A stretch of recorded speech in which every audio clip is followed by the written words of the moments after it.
लेकिन अगर अमित शाह जी और मोदी जी अपॉइंट करेंगे जजेस तो उससे भी बेकार जजेस अपॉइंट होंगे जो आज कोलिजियम सिस्टम से हो रहा है। इसीलिए मैं मजबूर होकर ये प्रेस कॉन्फ्रेंस कर रहा हूं क्योंकि कोलिजियम सिस्टम के ऊपर बड़ा हमला होने वाला है सरकार की तरफ से और हम लोग उसको डिफेंड भी नहीं कर पाएंगे जो कोलिजियम सिस्टम को आज डिफेंड कर रहे हैं। हालांकि कोलिजियम सिस्टम में इंप्रूवमेंट होने ज़रूरी है, रिजर्वेशन हायर जुडिशरी में होनी ज़रूरी है।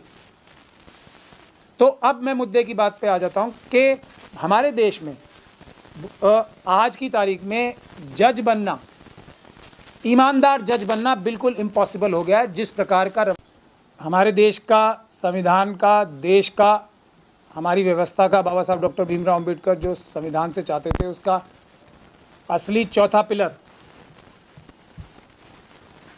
चौथा स्तंभ मेरे सामने खड़ा है और देश आज एक बहुत बड़े खतरे से फिर सामना कर रहा है।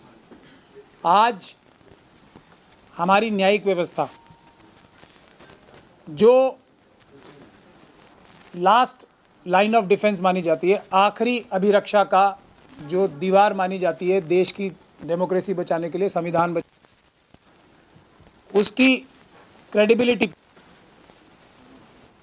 बहुत बड़ा खतरा मंडरा रहा है। और मुझे आप लोगों को बहुत शॉर्ट नोटिस पे बुलाने की ज़रूरत इसलिए पड़ी कि इस खतरे को कम करने के लिए कोई कुछ नहीं कर रहा है।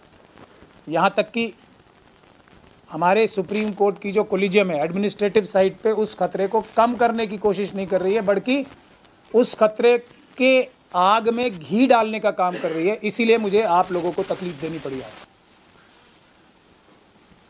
देखिए, भारत की जुडिशरी में करप्शन कोई नई चीज़ नहीं है, ये सब बोलते हैं, मैं भी कोई नई बात नहीं बोल रहा हूँ। लेकिन मैं जो नई बात बोलता हूँ वो ये है, मैं ढक छिपके या लाग लपेट करके बात नहीं करता हूँ।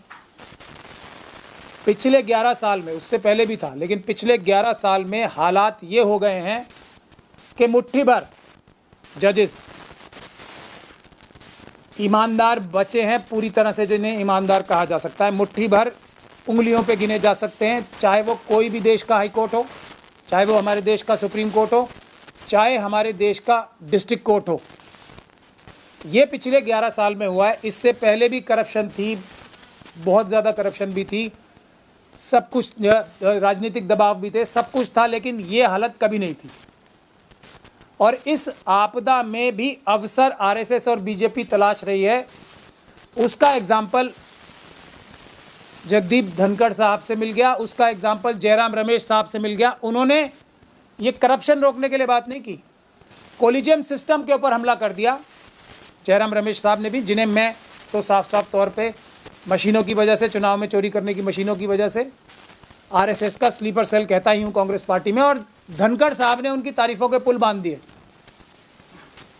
तो ये हमला, ये आपदा में अफसर, और इसीलिए मैं सुप्रीम कोर्ट की जो कोलिजियम है उसके अंदर जो लोग हैं, जो हमारे पास भी न्यूज़पेपर के माध्यम से खबरें आ रही हैं कि बहुत सारे लोगों ने, जो कुछ आवाज़ें थी कोलिजियम के अंदर भी जो ये चाहती थी कि सख्त एक्शन हो, उन आवाज़ों को मजबूत करने के लिए मैं ये प्रेस कॉन्फ्रेंस कर रहा हूँ आज कि आप ही होप हो, ये समझ लो आप लोग जो सख्त एक्शन की बात कर रहे हैं। क्योंकि इस आपदा में अवसर मोदी जी और अमित शाह जी वो करने के लिए लेंगे जो चुनाव आयुक्त नियुक्त करने के लिए लिया गया है। यानी कि सरकार जो है जजेस को भी अपॉइंट करने की ताकत अपने पास लेना चाहती है, कोलिजियम सिस्टम को डिस्ट्रॉय करना चाहती है। मैं भी किसी भी ऐसे सिस्टम के पक्ष में नहीं हूं जो ट्रांसपेरेंट ना हो। कोलिजियम सिस्टम की जो सबसे बड़ी खराबी है उसकी अपॉइंटमेंट ट्रांसपेरेंट नहीं है। लेकिन